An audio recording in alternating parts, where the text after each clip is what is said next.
am doing the contour drawing here, of course, I'm doing a bit of planning in advance. I do a little planning in advance because I want to make sure that I get things in the places that I want them to be in the composition. So I eliminated that step in what I just did because I was just picking up areas that I noticed. But I would say, well, when I first started this, I would say, well, I'm going to say that I want the house to occupy maybe this location in the picture plane. And then from there, I would go and do my contour. So if you see here, I've gone from the roof into the trees. And so what this does is it basically flattens the picture plane from positive shapes to negative shapes. And I get to choose what I'm doing within this composition.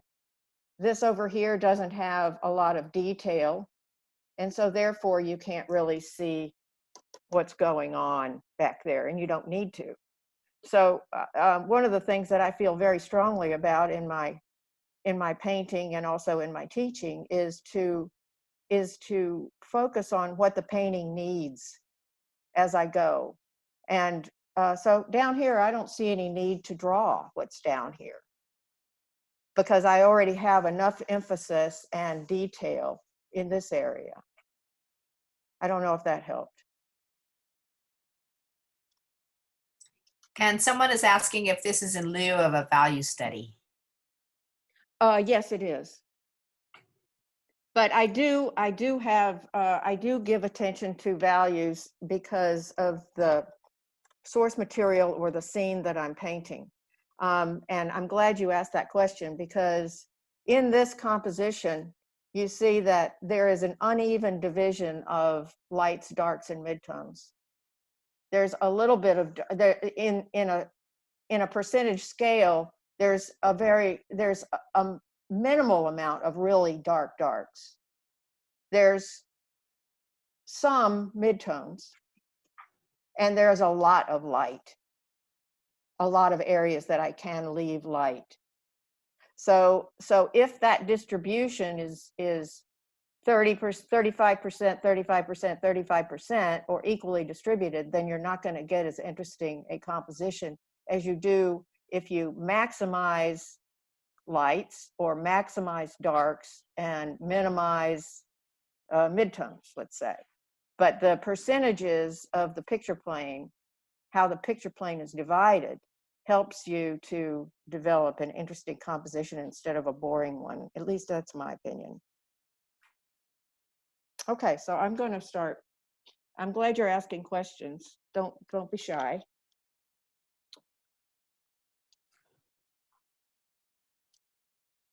Okay, so here we go.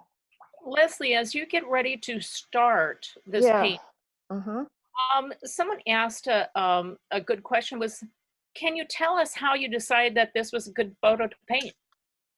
Yes. Okay, yes. Okay, deciding what is a good photograph to use is very elusive.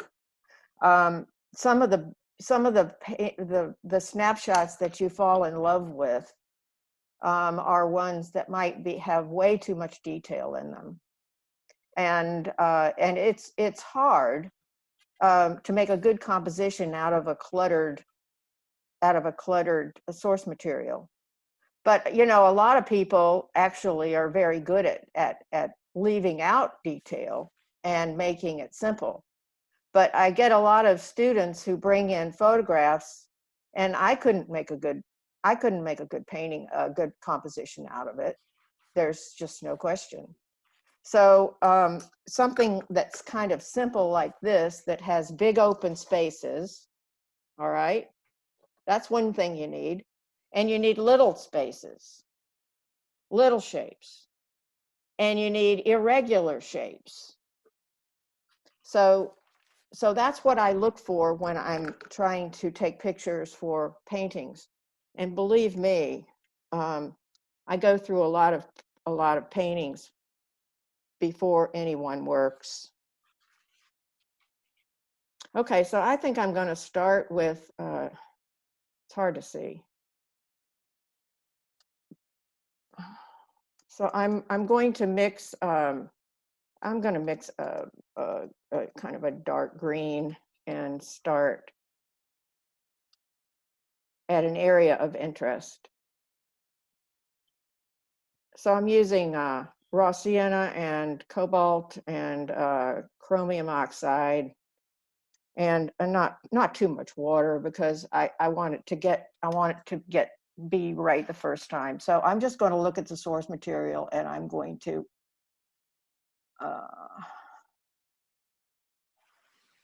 paint a dark right here.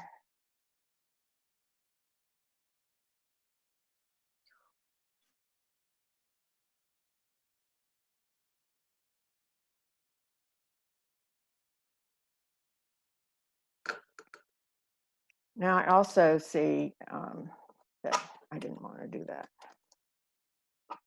Not that way. Okay, that's good enough. So I've got it started, and I know that the light on this paper is shiny right now. I don't know why, but anyway, hopefully it won't stay that way.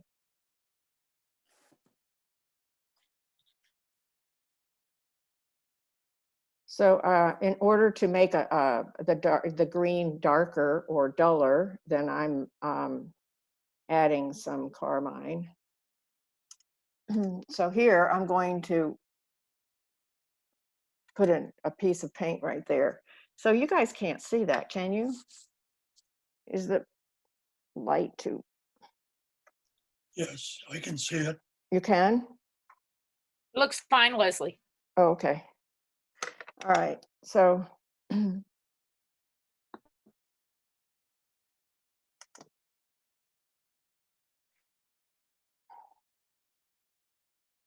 now, once I put a piece of paint down, then sometimes you have to move it around. You can't just leave.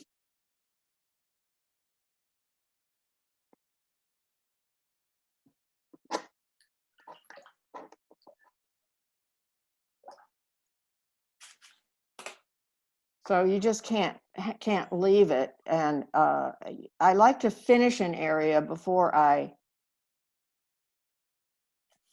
like to finish an area before I move on to another area. But these trees have several colors in them. You can see that the colors are worked out on the palette, but they're not mixed to death.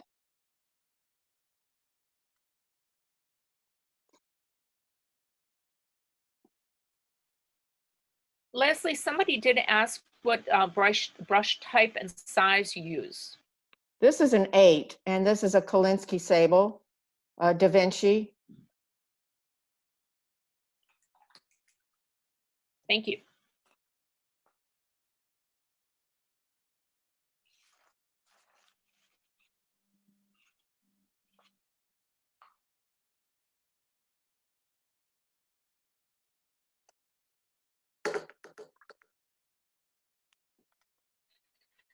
Leslie, do you ever decide what you're going to draw and create a pattern and then transfer it to your watercolor paper? Create a pattern. I don't know what you mean by that. What do you mean?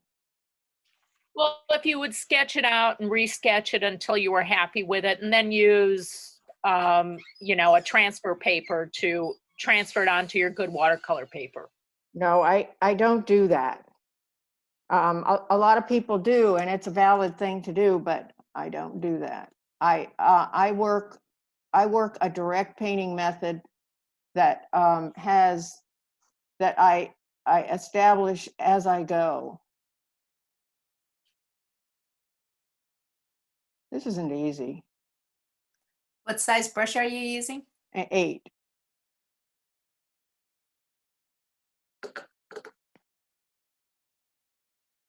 So I think that this is a little too dark.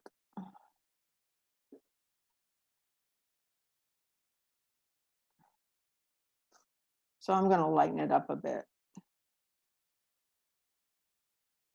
What color is your shadow? It's kind of a purpley blue. Using cerulean and carmine and maybe a little cobalt, but I just don't want that shadow shape to be so dark. It's hard to get started. You can kind of see that purpley blue here on my palette. Michael would like to know if you're painting vertically. Oh, yes. I've got, it's almost, it's probably an 80-degree. So the water comes down.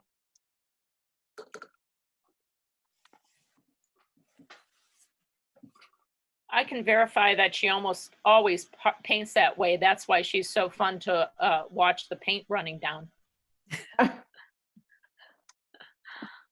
Now that window, the window in that little building there is, you know, among the darkest darks in the painting.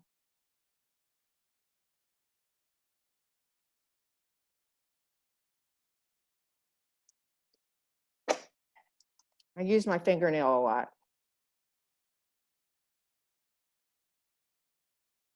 Are you using Fabriano? Yes, I am. Fabriano, 140-pound, extra white rough.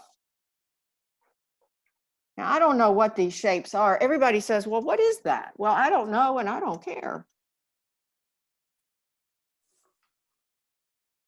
Now I'm just going into some of the negative shapes that I happen to see in the source material.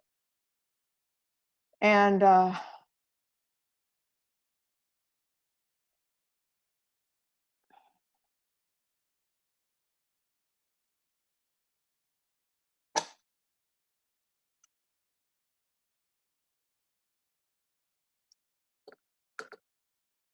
it's a little too dark. Where is it?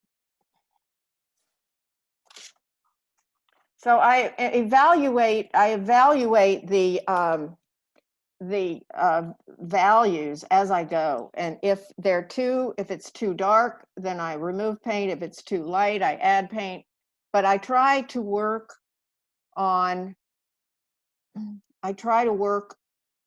an area until I get it kind of like I want it. There's there's this shadow shape that comes down here.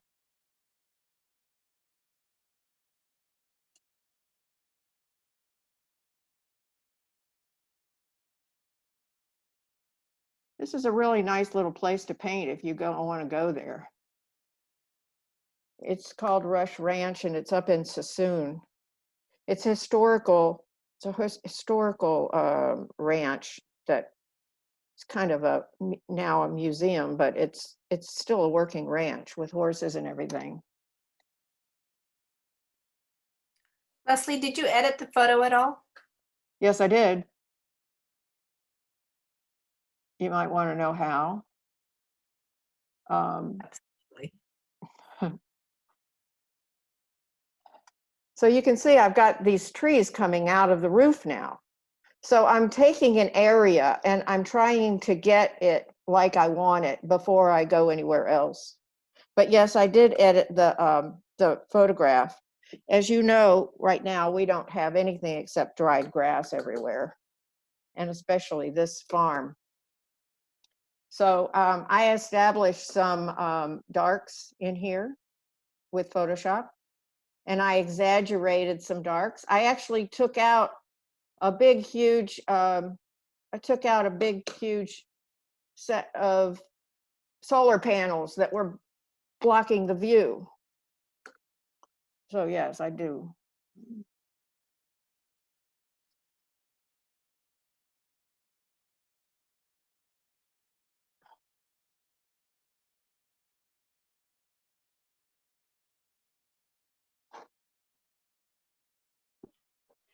Leslie, another question came in about when you use your fingernail. This came from John. Is that for highlight or to contain the edge of the color? Both. It can be like, for instance, if I wanted some birds, some holes in here. Now, see, this is dry right now, so I can go in and do this and take my fingernail and find some holes in the trees if I want to, just by using my fingernail.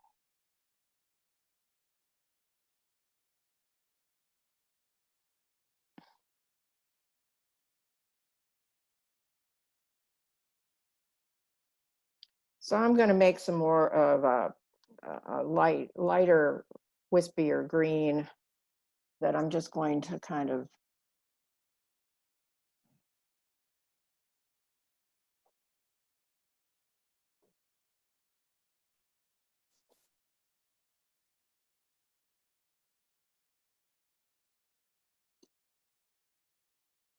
didn't want to get rid of all of that.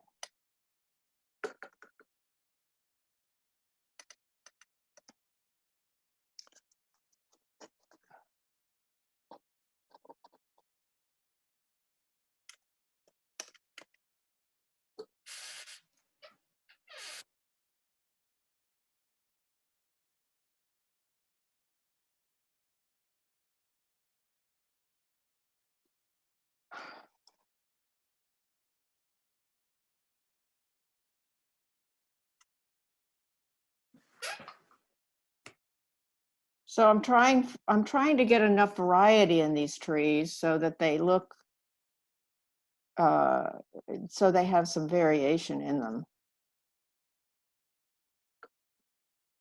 And I actually wanted to leave some of this white.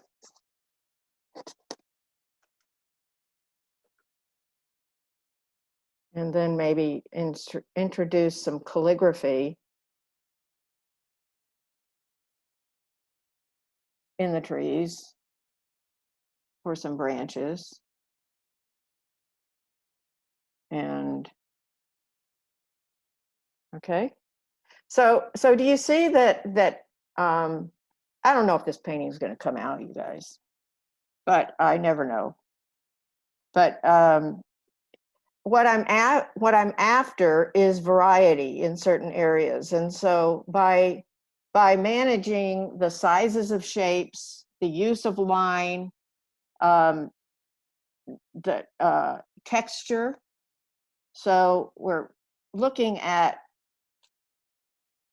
developing the composition with a combination of the elements and principles of design.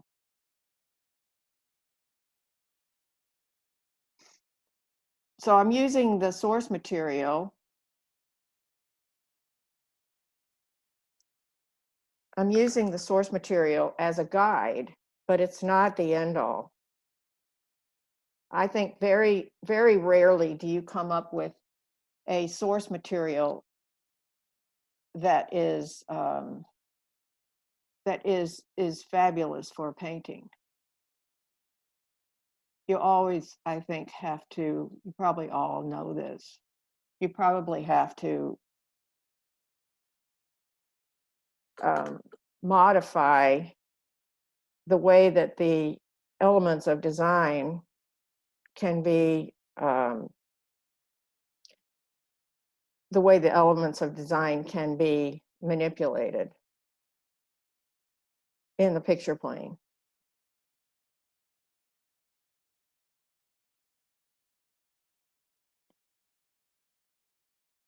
Now I'm painting around that little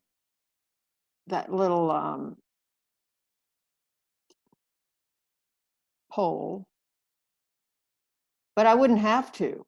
I can come in with my fingernail or Mr. Clean Magic Eraser and reestablish that if I, what's this going on here? There. So I can reestablish this pole if I have to with by cleaning it up or whatever. So I'm not too worried about whether or not I've got a straight line there. Leslie, do you ever one use masking fluid, and two, do you concentrate mostly on transparent colors, pigments, or not? Uh, I don't really pay much attention to whether they're transparent or not. I think that it's more about how saturated the paint is and whether you can see, whether you can see through it, whether you have enough texture, whether you have enough. So I'm not. I don't really care much about opacity, because I think if you have enough water, you can. If you have enough water in your paint, then I think that most anything can be transparent. That's probably the wrong thing to say, but. No, I agree. The other question is, do you ever use masking fluid? Never.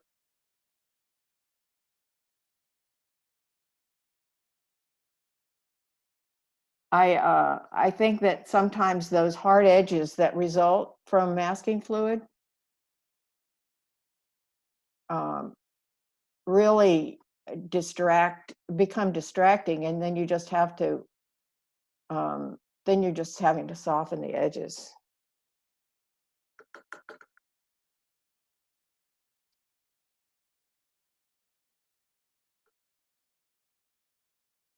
Can you describe what you just did, Leslie? I splattered it.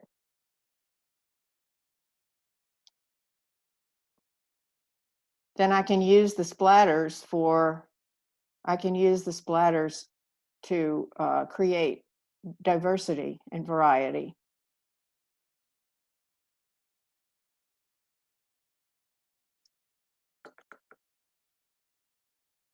So a tree doesn't have to, it's just a series of shapes. I don't know if these colors are right, but the colors don't really matter as much as the values do.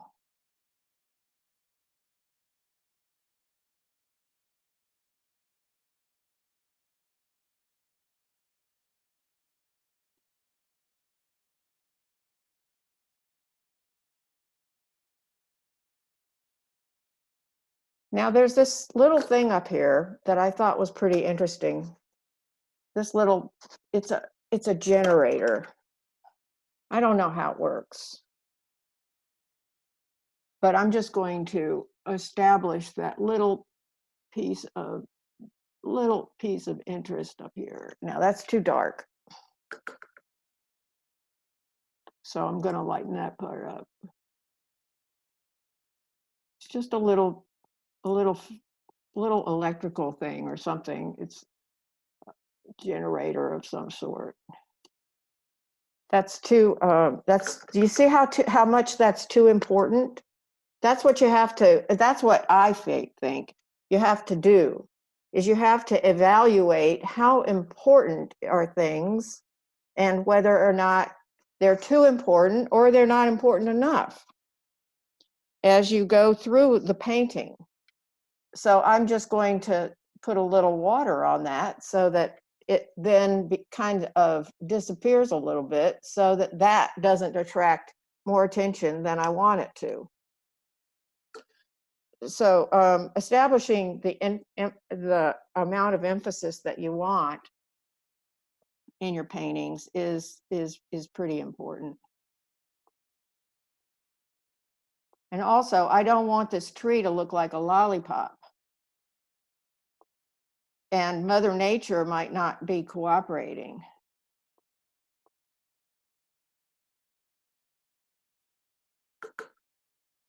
Okay, I think I'm just going to go on here. So I like to finish, not necessarily finish an area completely, but at least get pretty far with the completion before I move on to an adjacent area. So now I'm establishing a dark. I'm always thinking about darks, lights, and midtones, and how dark a dark needs to be.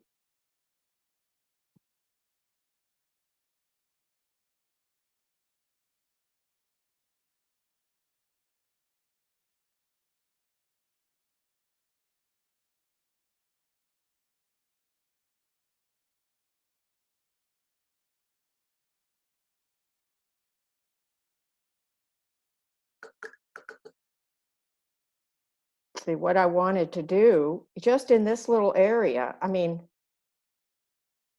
a lot of it is modifying what you already have if it's necessary.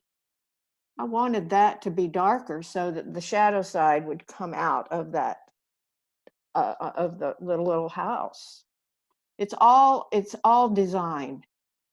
You know, I've said this before, but you can do a great painting of tulips, or you can do an ugly painting of tulips. And it's the way you design your painting as to whether or not it will be compelling or not. So it doesn't really matter a lot of the time. It doesn't really matter what the subject matter is. It's about how you treat the elements of design.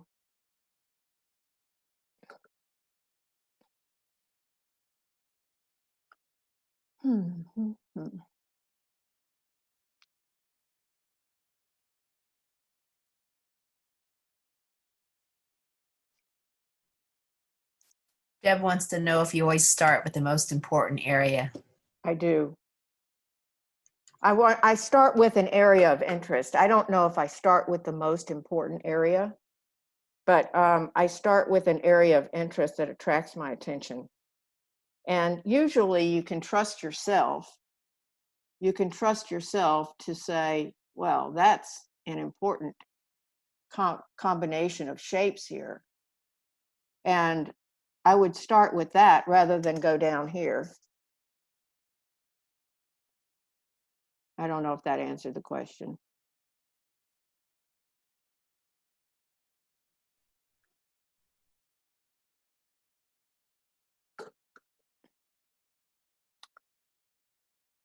I think I'm going to go over here. Deb says yes, thank you. Oh, thank you. And Samantha wants to know if you can tell everyone all the elements of design. Oh, well, you know, depending on what you read, they're not all the same. Some people have a lot more elements of design than others. But I think, and you know, I'm not a scholar on this, but I think that you have color, line, shape, value, texture. Let's see.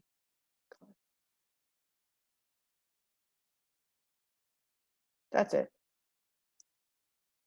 But within those elements of design, you get to make things up. So like shape is one of the elements of design, but in order to use shape, you have to have a variety in the sizes of the shapes, the direction of the shapes, the in values, you have to have some mid-tone, maybe some dark, some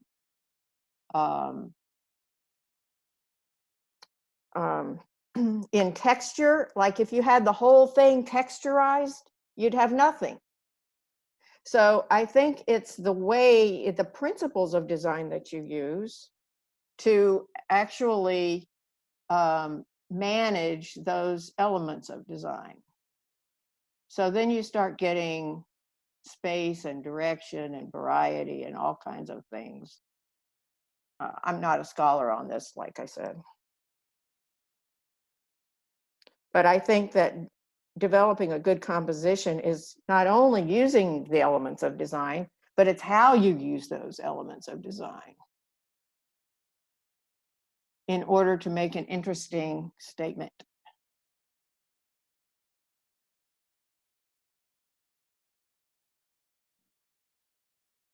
And I think a lot of the things that go into a good composition is how much you're using edge control. Edge control. So some of the edges are hard. Some of the edges are muted and soft. Some of the edges combine into other shapes. So most of the time, I think about having hard edges and soft edges to become balance between hard and soft edges. And I think that's it's a very controlled effort. It's not just slapping paint on the paper.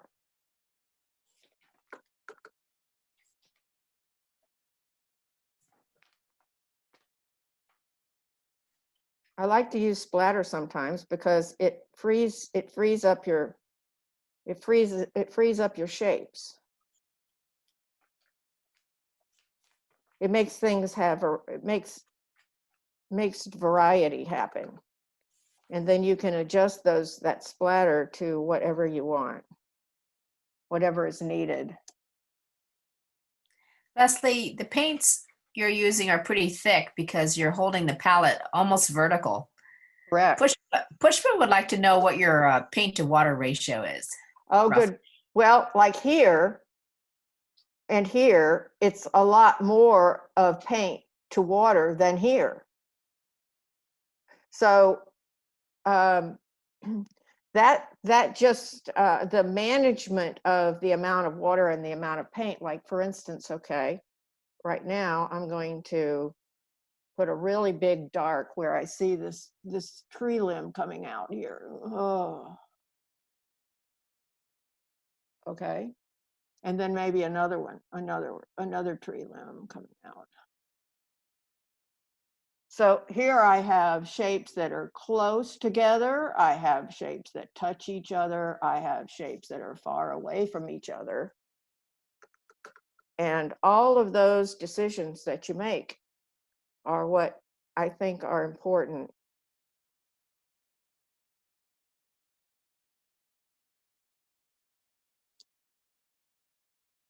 It's hard for me to see all the way over there.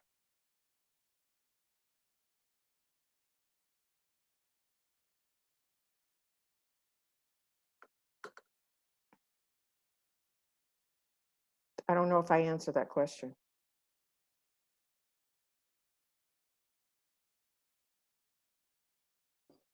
I think you did. Thank you. Leslie, you have 100 people. I do. 100 exactly. That means that some people have tried to get in and they can't. Yeah. Oh. We've been watching them there. Yeah. You went over the 100. I did. Wow, that's impressive. I don't know about this painting, but. Pat, everybody, Pat Way is our co-director of programs. Pat, were we going to take a small break at this time so people What? can? We're going to take a break at 8 o'clock. 8 o'clock. Yeah, we just Okay. wanted to let Leslie know that you've got about 12 minutes. Oh, great. Okay, I'm going to move. It's looking beautiful though, Thank you. as usual. So now I'm going to try and tackle this fence. All right. So when you do fences, and I can't emphasize this enough, when you do fences, you don't need to put all the slats in there. You don't need to put all the poles in there. You work with the positive shapes, the negative shapes, and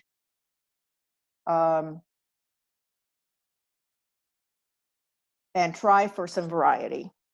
You see? So what I'm looking at now is the negative shapes that are behind this fence. And they don't all have to be the same value. They don't have to be the same shape. There's actually several fences in this actual source material here. And so there's all kinds of opportunity for variety. in those fences, you see? So I can just kind of wing it. And I would just get so bored if I had to figure out how many spaces there were and what was going on with that fence. That would just drive me nuts. So I think I must have some ADD in me.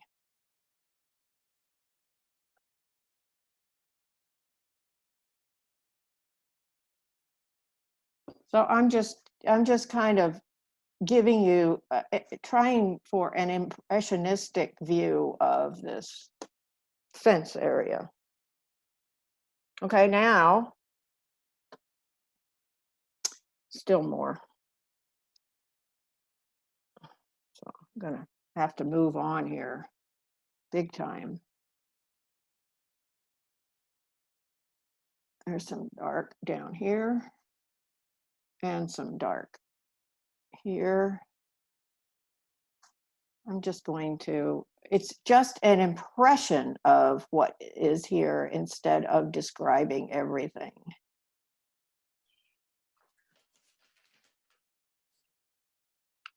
And I think you need to use the whole brush sometimes, not just the tip. Most of the time you need to use the whole brush.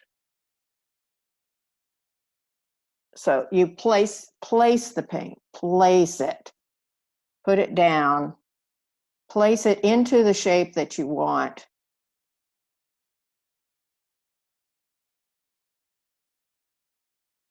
Now there's a dark shadow underneath that fence line that not because it's there, but because it provides a dark. So I'm going to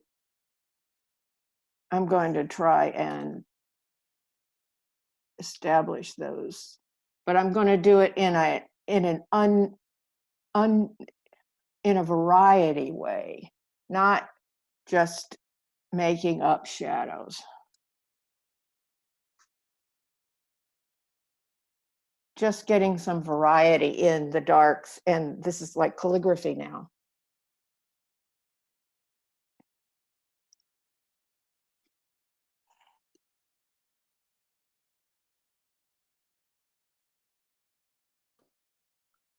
Does your type of painting have a name? Direct painting. It's a direct painting method. In other words, it's different than people who use who develop paintings, which is fine. You don't have to develop paintings like this, but a lot of people develop paintings with washes on top of washes on top of washes.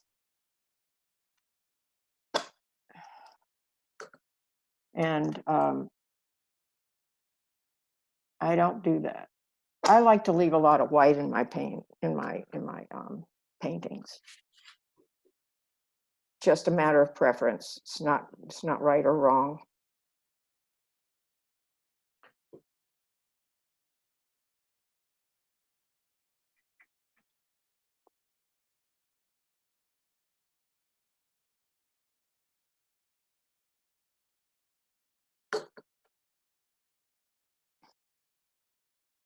Now there's just a little bit of detail in this area, but the sun is shining down on it, so it doesn't have much. So I'm happy to leave this area almost white without detail. Just a little bit. So now the white can travel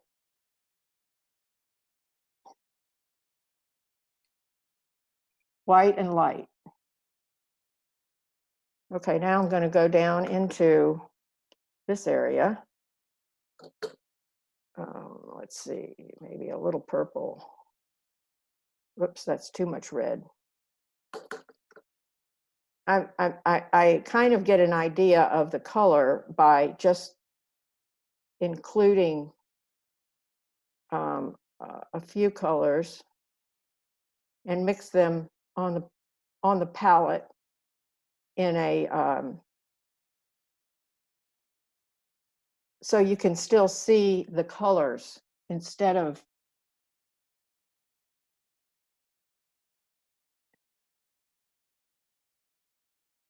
so you can still see the colors. That looks a little dark to me.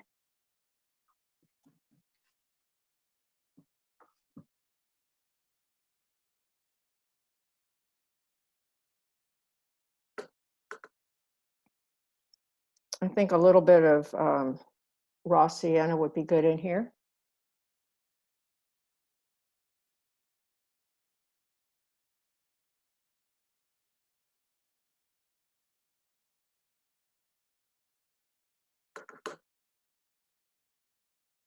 Can you describe your process of getting water on your brush before you paint?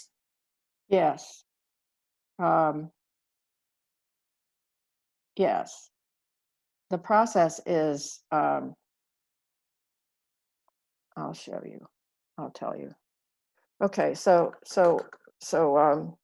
what I do is I put the brush in this water down here. I have a water bucket here. And then I have a towel, which is on my knee. So I get a lot of the water out of the brush. So you have water still in the belly of the brush.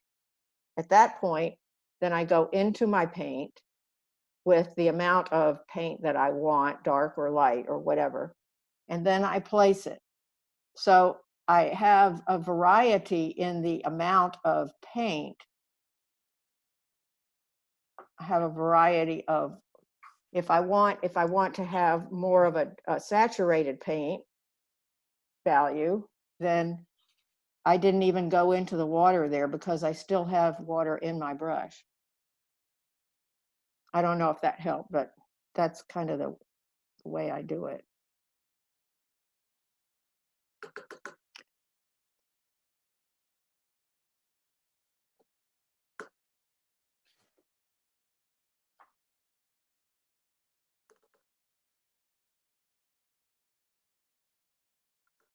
Hmm.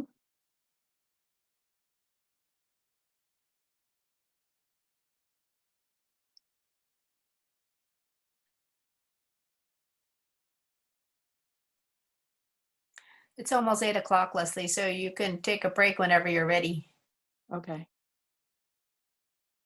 Just want to get a little bit more paint in this tree right here. But I'm leaving some lights because I don't want it to be so saturated.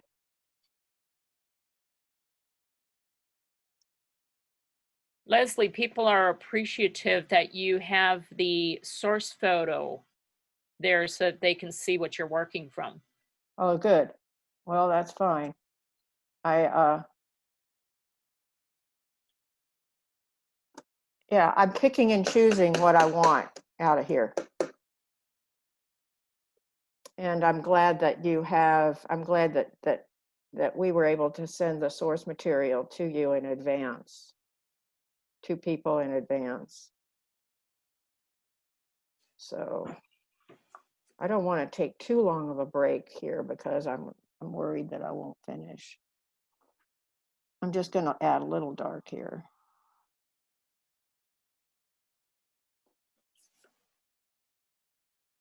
Okay.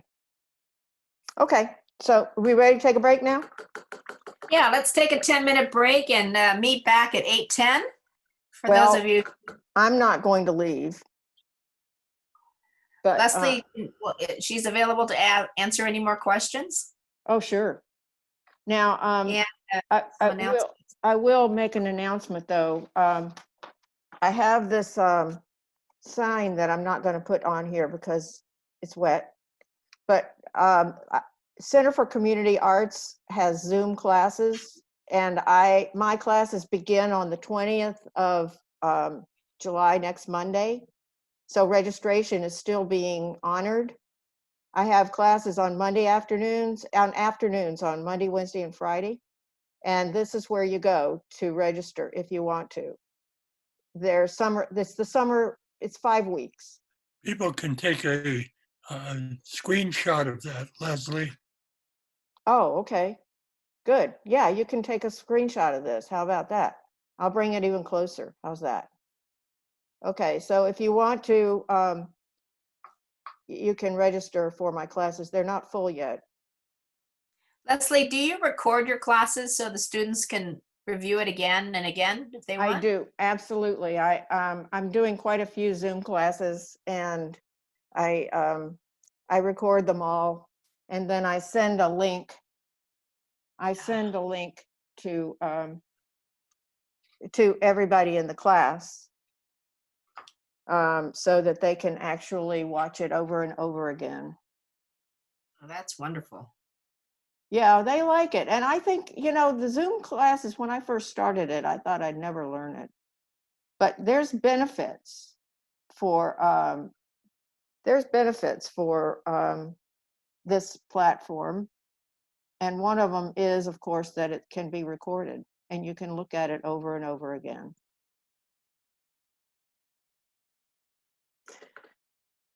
Okay, so anybody, what else did you want to do during the break? I wanted to announce the artist for next month. Oh, yeah. And also to let everyone know that the newsletter said August 19th, but we're going to have Roland Lee, who is going to be the workshop artist. Here's the Roland Lee deal. Yes. So he will be doing his demo online August 26th and not August 19th. Right. So please make a note of that. And all of the information will be in the upcoming August newsletter. Roland paints beautiful landscapes. A lot of them come from Zion National Park nearby where he lives. He also has YouTube videos, online workshops if you want to check them out there. And in September, we'll have Michael Holter. Okay. Great. Does anyone have any questions, other questions for Leslie during the break? I'm here.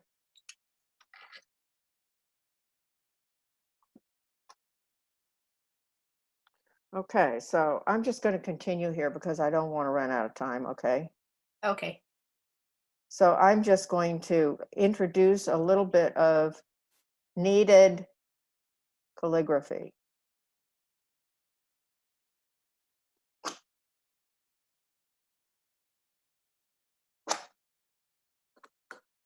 So if I want a little bit of texture, then I can wet it and I can make texture in the grass.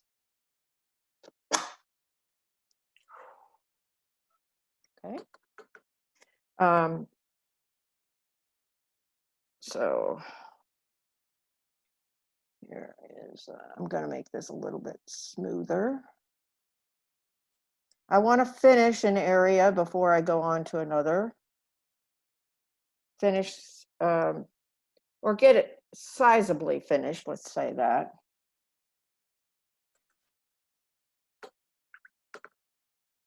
Jane wants to know what your classes are like compared to the video, what you're doing tonight. Well, the classes are an hour and a half on Zoom, and they kind of go like this. I do a demo at every class, and I might not finish a class. I wouldn't usually finish it at one sitting, and then we pick it up on the next. With the next class. And sometimes I do landscapes, and sometimes I do portraits, and sometimes I do still lifes. And I just want to, on this area right here, I'm delighted with this light. I don't want to cover that up. And so in order to make the light important, I have to make a midtone or a dark next to it. You see how the composition, see how I'm developing the composition with lights, darks, and midtones, and hard and soft edges.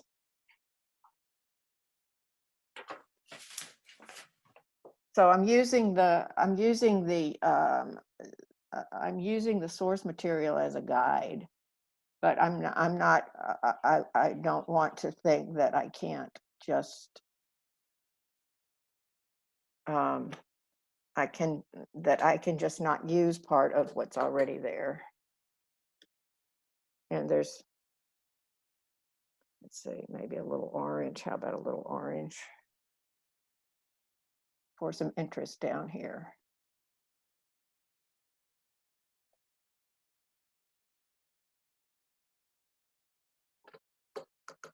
Okay. This is a fun painting.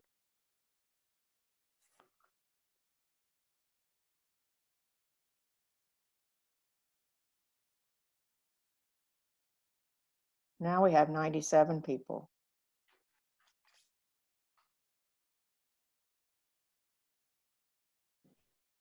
Leslie, just to let you know, we want to make sure we show your class schedule again because we've been asked about it.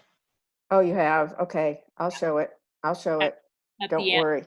At Yep. the end. Okay, I will. Thank you. I'm really impressed with Center for Community Arts for the way that they have moved with the changes.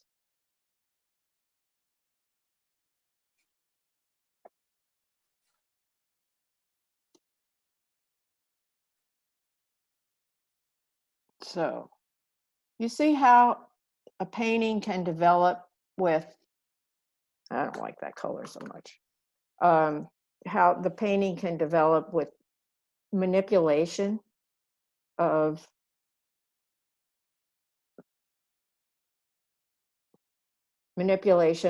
colors, values, edges, lights, darks, midtones, warm, cool, all of those factors.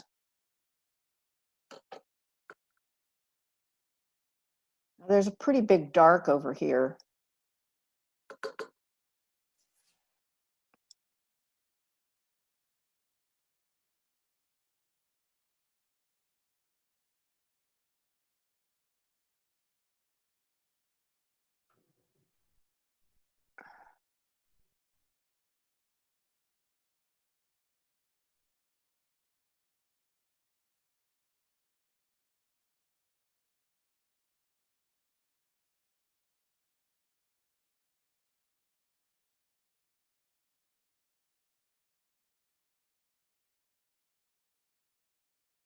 Then it goes into the hills back there.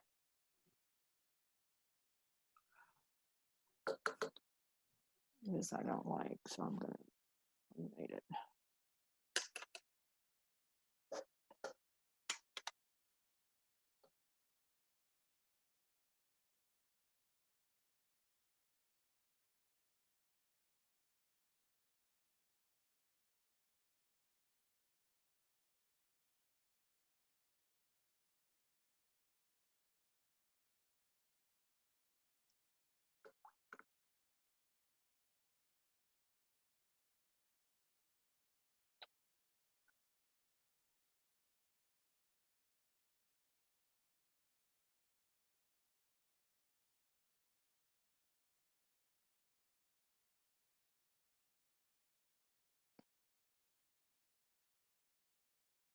I don't have enough hands.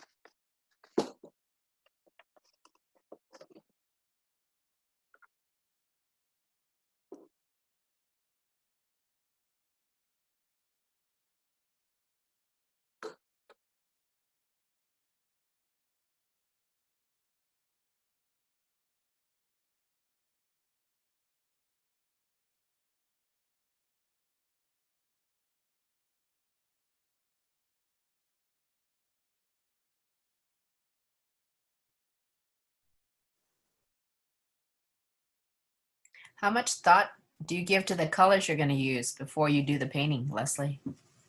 Not much. I have a pretty consistent palette that I hardly ever, I do deviate from it some, but I pretty much am just using my old standards. Cool blue, middle blue, dark blue, earth tones, carmine, cad red light, cad yellow orange, lemon yellow and cad yellow pale, and then chromium oxide, viridian, and perylene green. But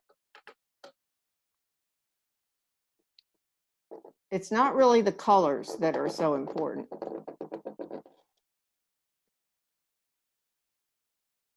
That's a quick fence. Then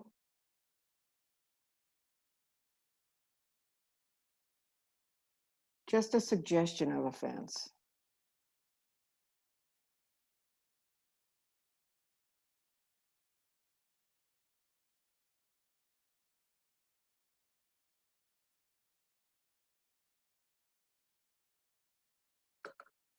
Maybe a little more dark. So I'm always analyzing. When I say maybe a little more dark, it means that maybe I have too much midtone right here. So that's pure paint. I didn't even go into the water.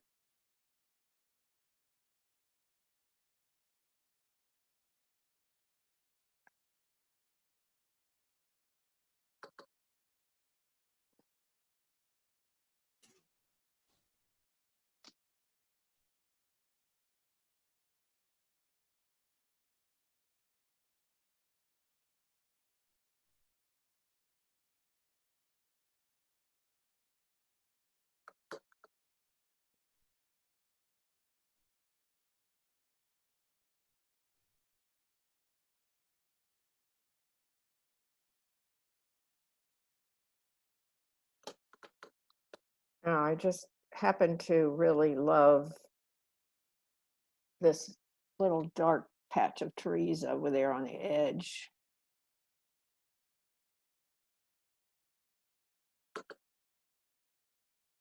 And then the mountains, I mean, then the back hills are muted, almost completely muted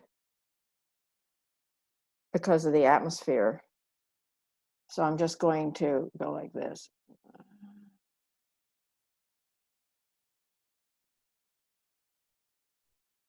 And maybe a little more blue.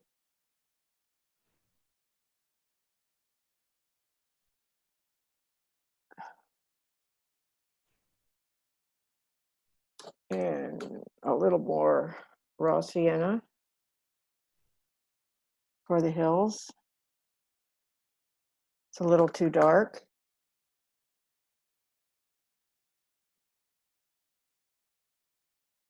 I just want some variation back here.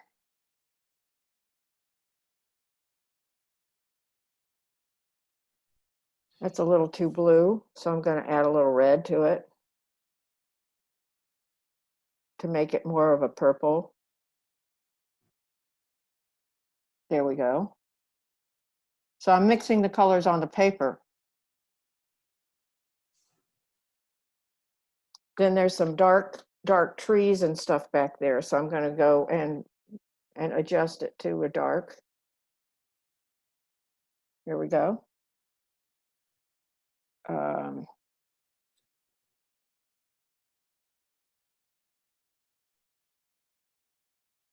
That's pretty dark.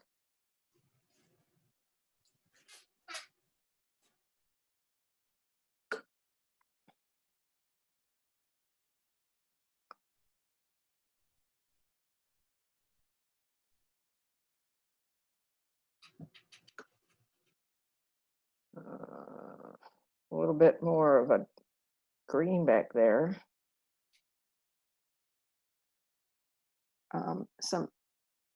So that, see, there's a white fence here, and I think that that's kind of neat when you have a white fence and a dark fence, and then I can pick up some negative spaces, negative shapes.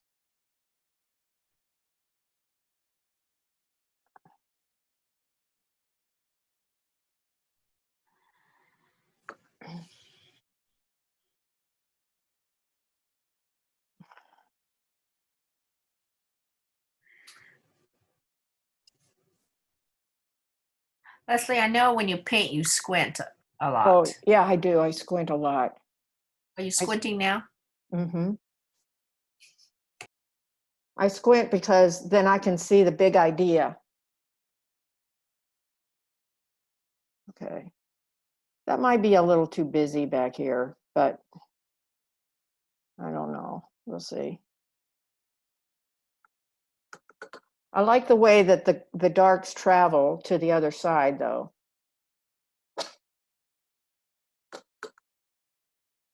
and some more distant stuff going on. Now I want to get into the sky before too long.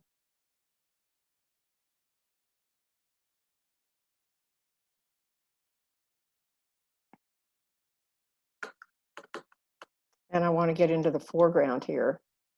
I don't know.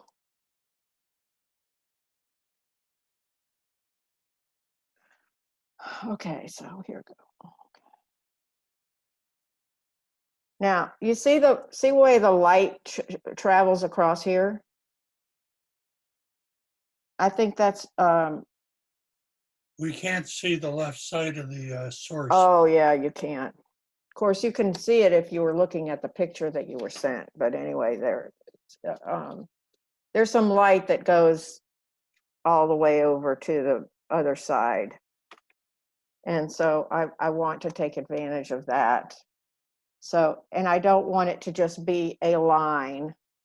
I want it to be varied. So instead of just making a line, I'm making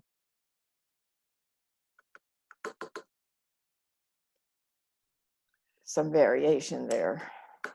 Leslie, your easel has traveled a little. And Oh, do you know what I mean? oh yeah. Yeah, that's why we can't see the whole photo. Oh. Okay, well, let's see if I can move it the other way. Okay. There you go. Good job. Oh God. There we go. It's not, you still can't see it all, but No. that's better, huh? Okay. Yes. Thank you. Okay. It's also closer and is better too. Yeah. Well, folks, I don't know whether or not I'm going to get finished with this. I sure hope I will, but I just can't guarantee it today. But I am trying. So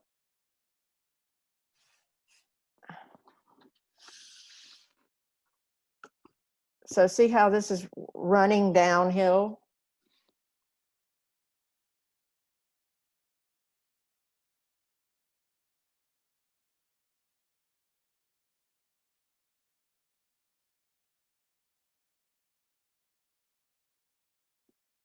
So I'm squinting pretty hard right now so I can see these shapes.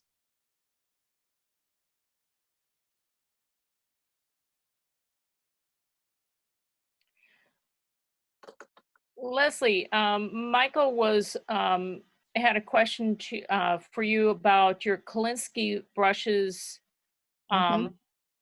versus the silver black velvet. Yeah, a lot of people like to use the silver black velvet because they're cheaper.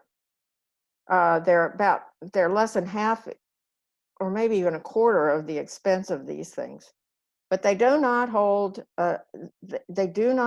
enough water.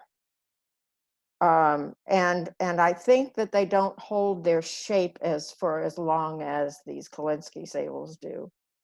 But you know, a lot of it's a matter of preference. So I don't want to say that they're not good, because they are. I have used them, the silver black velvet.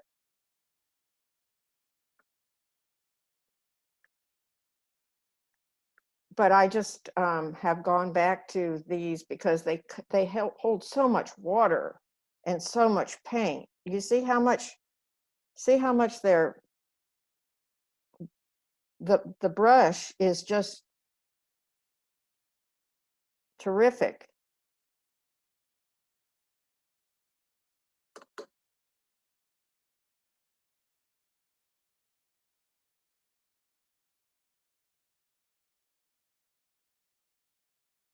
So I'm just playing with some color. It's not color that's in there. I don't want the corners to be the same. The corners generally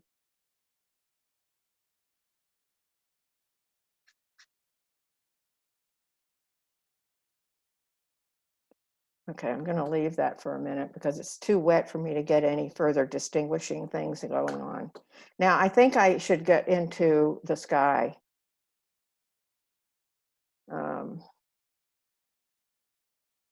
but I'm in a hurry, so, and I don't like to be in a hurry.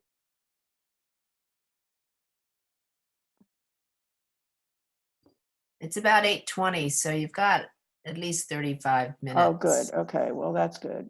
Okay. Just going to put a few more darks in this group of trees here. And I have pencil lines that I drew in over here. I can either use those or not.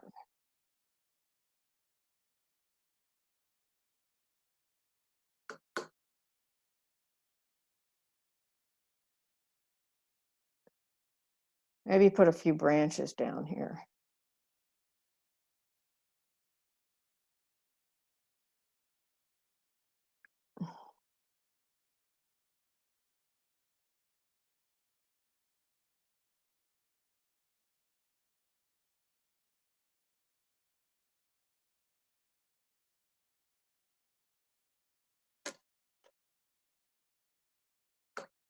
Okay.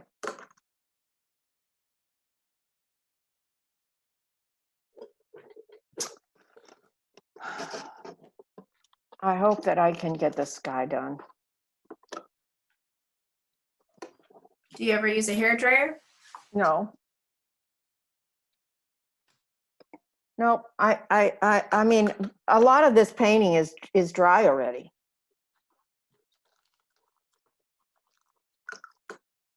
So I'm just going to get some more water.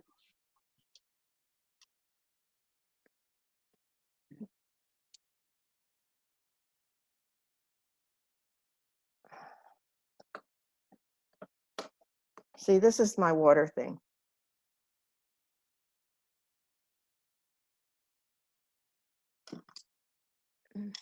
Leslie, Yeah. are you a dirty water user? No.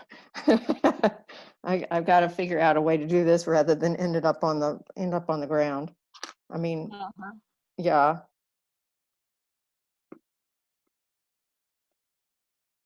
Ooh. There we go.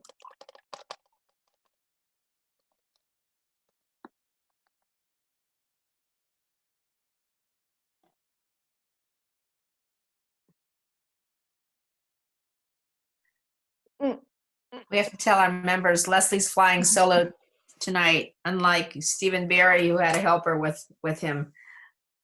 So thank you for doing this all alone. All alone. I didn't mean it that way. Well, I think Social distancing. I think the foreground needs some help, but I'm going to do the sky first while the foreground gets a little drier. So now I have dirty water in here and I'm not using it. So here's.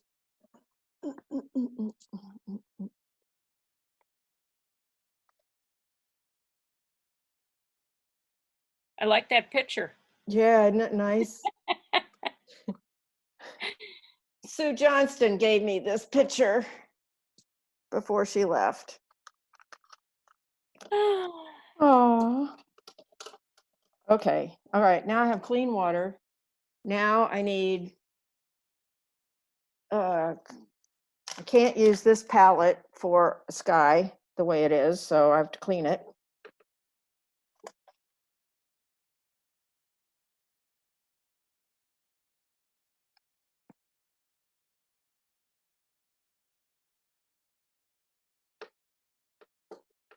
This is a really fun way to paint, you guys. I mean, a lot of people are, I mean, they've done, it seems exhausting. But, well, this is not easy. At least I get to change my mind if I don't like the way things are going. And I don't have to fill in all of the paper. I like to leave a lot of white. So sometimes if you use a lot of washes, I find, and this is just me, it's not right or wrong, but I end up, if you use a lot of washes, sometimes you lose the excitement of having things that are light. You lose your lights. It's easy to lose your lights. So I think that, see, if I fill this in, that's not going to work, because it's, I need the value diversity, right? You need the value diversity to make the painting better. Okay, so we're going to do the sky now. Leslie, Jean mentioned about your use of Viva paper towels. Yes. Viva is what I use because it's soft as cotton and it doesn't have a pattern, and it's great as a way to take paint off. And so you're going to see that. Okay, so I'm using now a 10 brush. I probably ought to use a 12, but I don't have it handy. So I'm just going to wet the top part of this. I'm just going to wet the top of this paper, and I'm not going to worry about the trees. I'm going to give it a little bit of wetness up here so that the water can flow downward. So I don't know about how this is going to come out, but this is what we're doing. So I'm just wetting the top part so that I have a little bit of. Now what I want to do is understand that the horizon, the area where the horizon is lighter, you know, atmospheric perspective. So I'm going to put a sizable amount of paint up here, and then I'm going to let the white, I'm going to let the light work for me, hopefully. Okay, so here we go. I'm going to take cobalt blue and cerulean blue. And, you know, I really like that color. I wonder if a little peacock blue wouldn't hurt. Ooh. And just a tiny bit of carmine. Too much carmine. Okay. More cobalt. I'm just trying to get a nice, now more cerulean there. Okay. So now I'm just going to go here. Don't be afraid. I'm going to go here.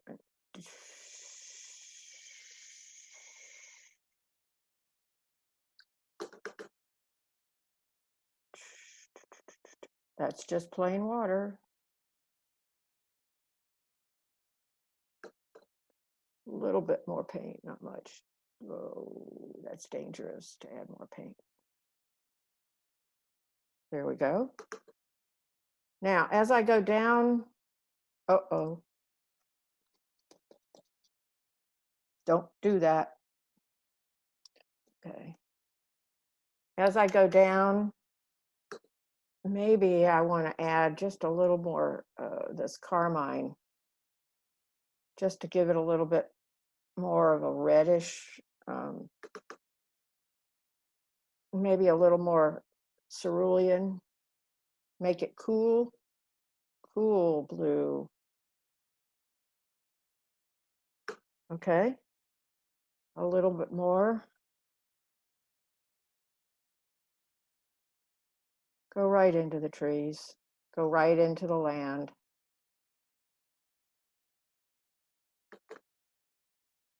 There we go.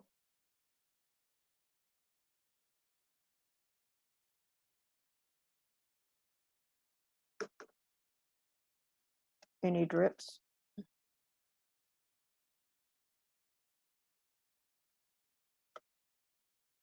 Okay, now I got to let that dry. And while I'm letting that dry, I'm going to go back into, I think that sky, I wish that it was a little darker, but I can't go touch it now.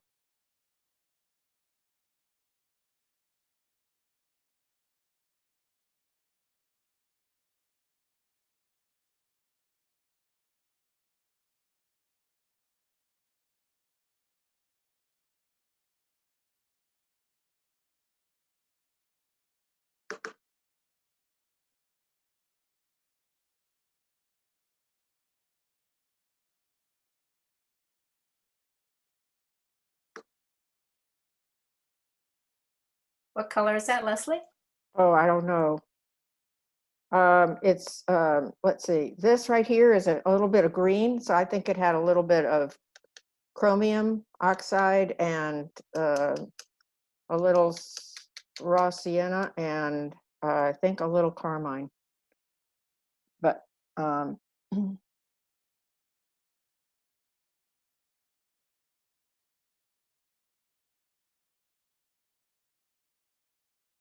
this is kind of sitting over here by itself, and I don't like that.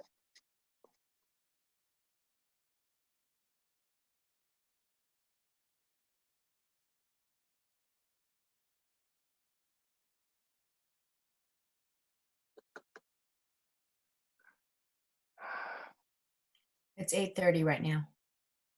Oh, good. I thought it was close to dying.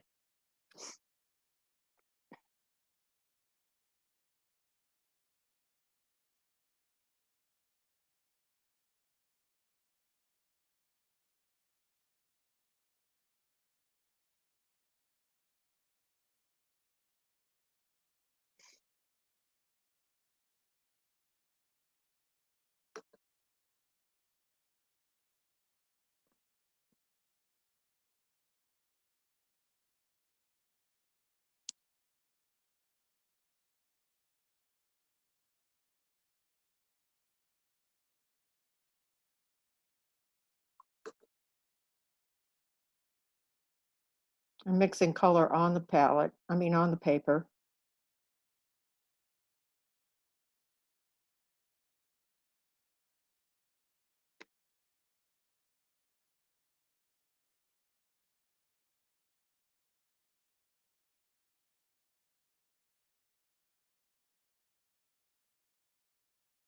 A lot of it is developed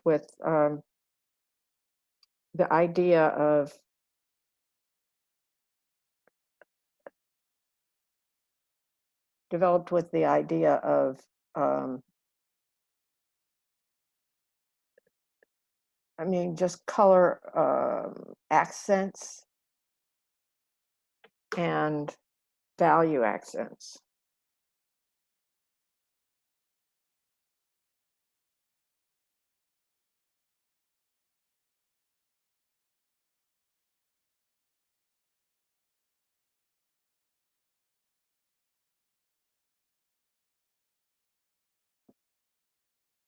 So blobs of paint. It's just blobs of paint.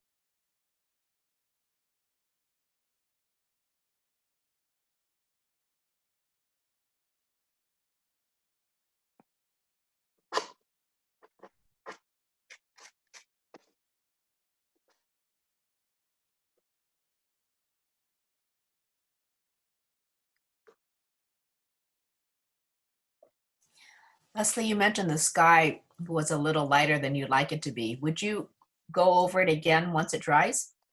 It could, but it has to be very dry. But I think I just want to maybe put a little bit more dark in the trees.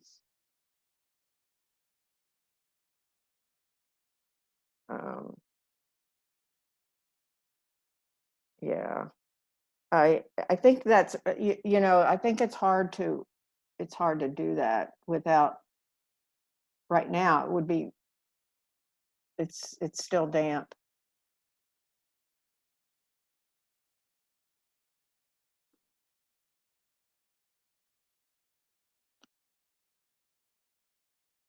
A couple of days ago, it would have been dry by now.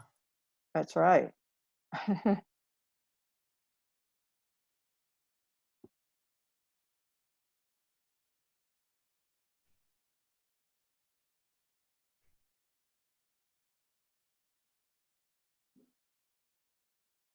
Leslie, a question came in for Jane, from Jane, asking, what are you thinking about in terms of the texture or how the grasses read? I'm squinting hard and I'm looking for areas of emphasis and areas that are played down. So it all has to, it can't have too many pieces or then it's too piecey. If you can have you know, if I make this too busy down here, then that's all you're going to look at. So I have to, you know, when you're in the finishing stages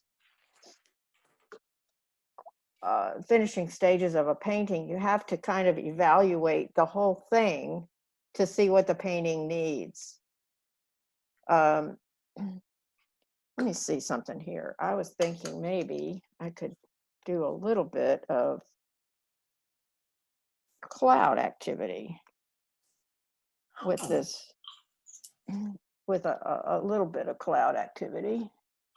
Let's try it over here. Nope, it's too dry. Well, it might work. I don't know.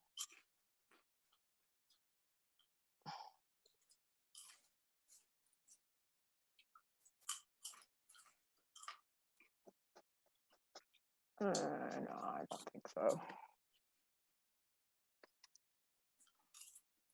Okay.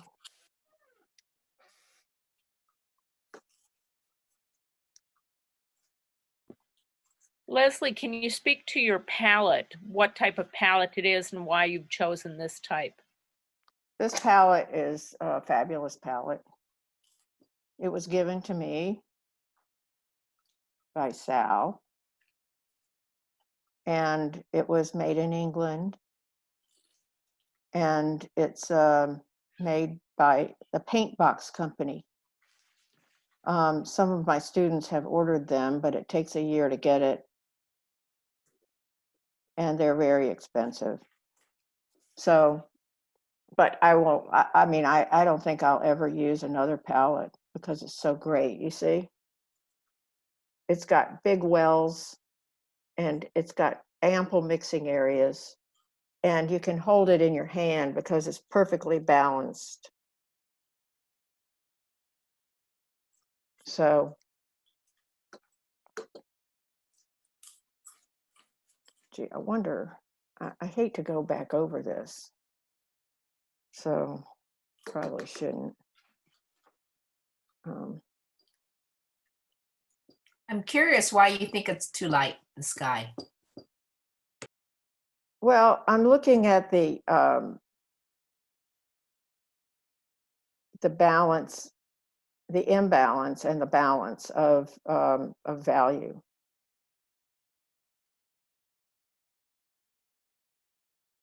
Hang on a second, let me get rid of this.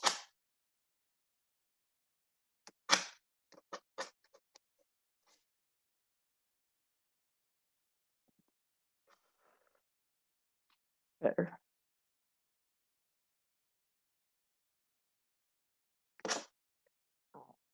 Okay. No. Well, it's okay. It's okay. It just seems like it should have been a little darker up here. I mean, I could have added more paint as I went down, but you know, I don't think it's bad. And what I think you can do is you can heavy up areas that will offset that light, because you know your values are values pretty most important in developing composition. So if I heavy up the values, say in here, then that can compensate for too much of a light sky. I don't know if people understand that, but the composition is made, for me, the composition is made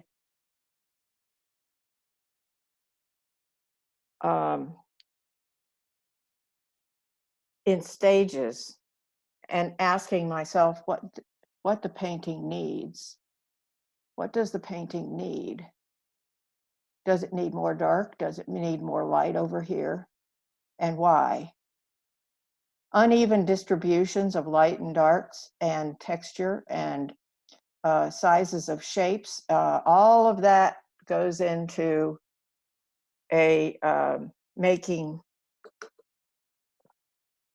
all of that goes into making an exciting composition. Here's another little piece of tree or something out there. All of that helps, doesn't it? Little dots, dashes, and textures. Help. Leslie, we have a question from John that he was amazed that the sky was just washed in over the trees and it came out so well. What brand of color were you using? I'm Blue. using Holbein paints mostly. But you know, the reason this worked okay is because it was essentially dry. And by going over just a little bit causes the unification, causes the trees to be unified with the sky because they blend a little bit. So they don't look like they're cut out and pasted on. And so that's what I think you need. I also think that by leaving some light here that goes into the house, and by having some soft edges in here, what happens is that the eye can travel. If I made all of this dark, like the photograph is, largely, then your eye would stop. But by having combined edges, your eye can move. Same thing with this. The eye can move through the sky into the hills, into here.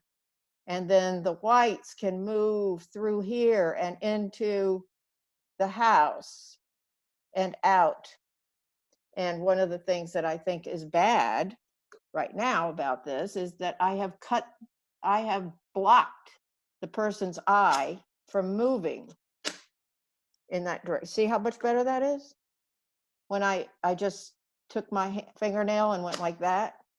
Now there's a little bit of a barrier, but it actually lets the eye move now. And I think that you know, gaining some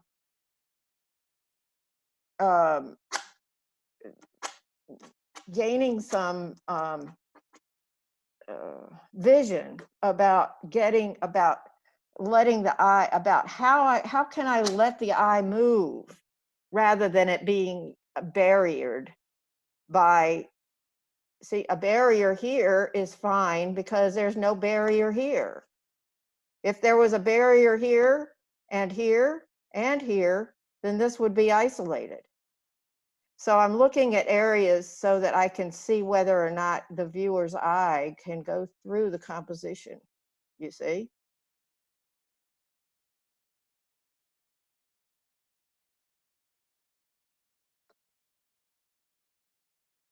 I don't know if that helped, but now I'm just going to,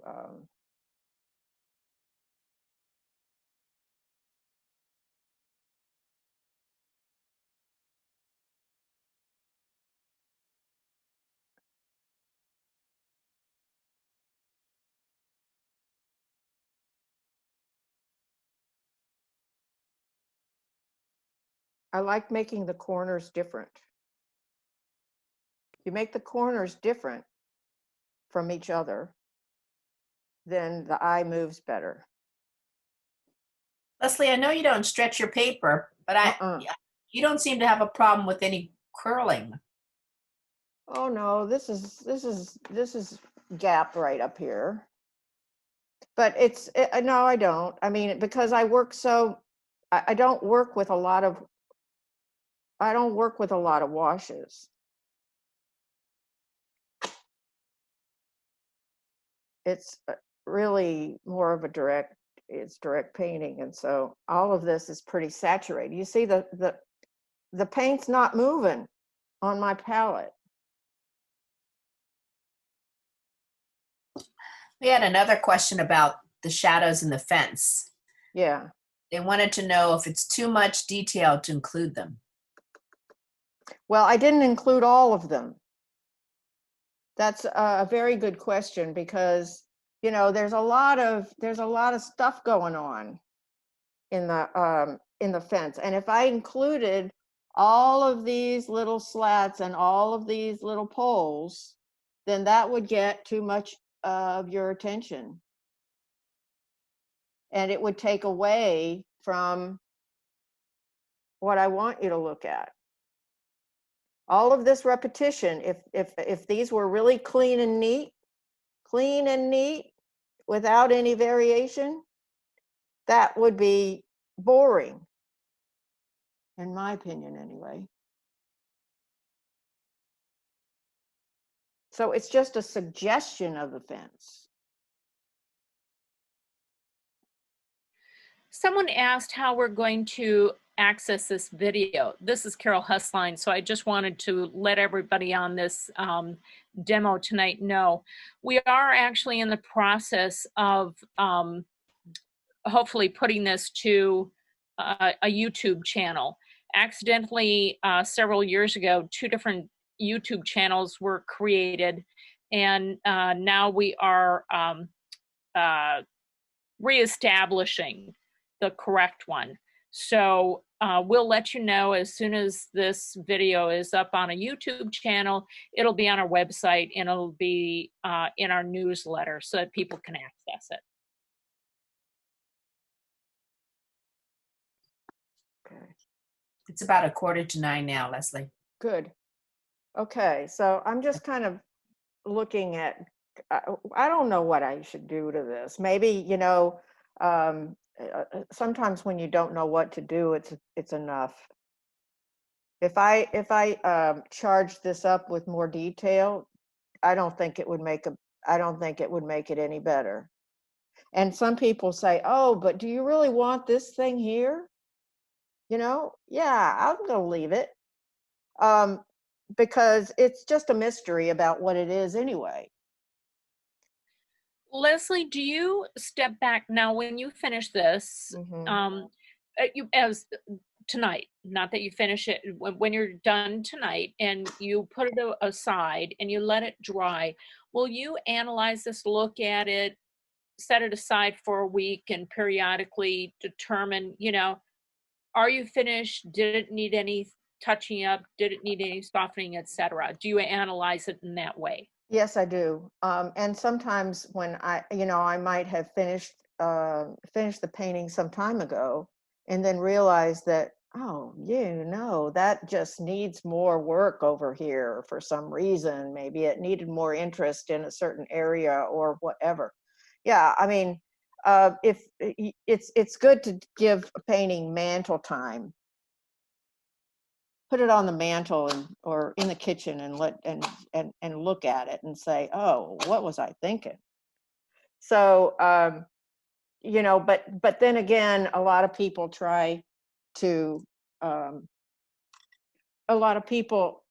actually try and fix things, and it makes it worse. So what I'm going to do right now is I'm going to straighten up this pole here, because see, this is all but dry.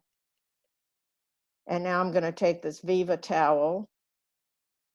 So yes, I would go and maybe make some modifications, but you know what? This is just a demo. This is okay, but it's not, I don't consider this to be anything other than just kind of an exercise to show you what I was doing. So here's this eraser shield, and I'm going to straighten out a few lines here. This paper is great. You see? Now maybe I don't want it that white. But anyway, so this paper allows you to use a paper towel and use a paper towel. And I can't see it. There we go. Okay. So you're just using water now? Yep, just water. And that's a fabulous way to use those eraser shields. You can get those online, and you can get them at various art supply stores. I've always used them just for, graphite, but that's a fabulous idea, fabulous tool. Thank you. Yeah, it's okay. Now, also, one of the things that you find when things are out in the light, like this pole is exaggerated. more than it is in the source material. But now that this is with the dark behind it, now I can do a little tone right here.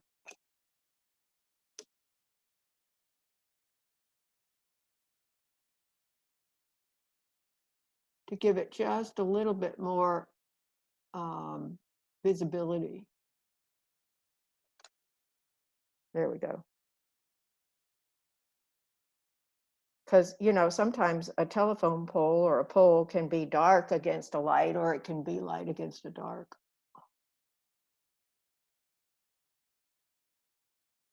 Okay. Well, I don't know about this parallel line. See these parallel lines? That's a little distracting, don't you think? So that's what I'm looking at in terms of design, is to say, okay, well, what can I do about that to break it up just a little bit?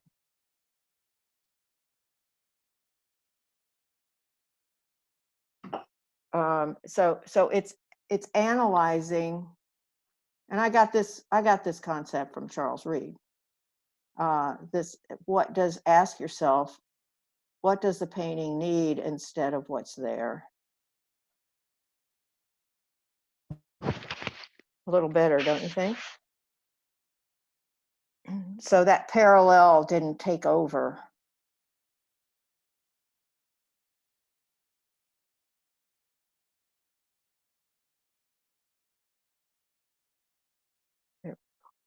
Better. So those are the kinds of refinements that I think sometimes are good to do, is just to realize when something gets a little too important, figure out why is it too important, and then adjust values or edges to break it up a bit. So I think that's it. It's about 8 minutes to 9. Thank you so much. It's just beautiful. And now I realize with the Zoom meetings, you don't get the applause from everyone. Bravo, bravo.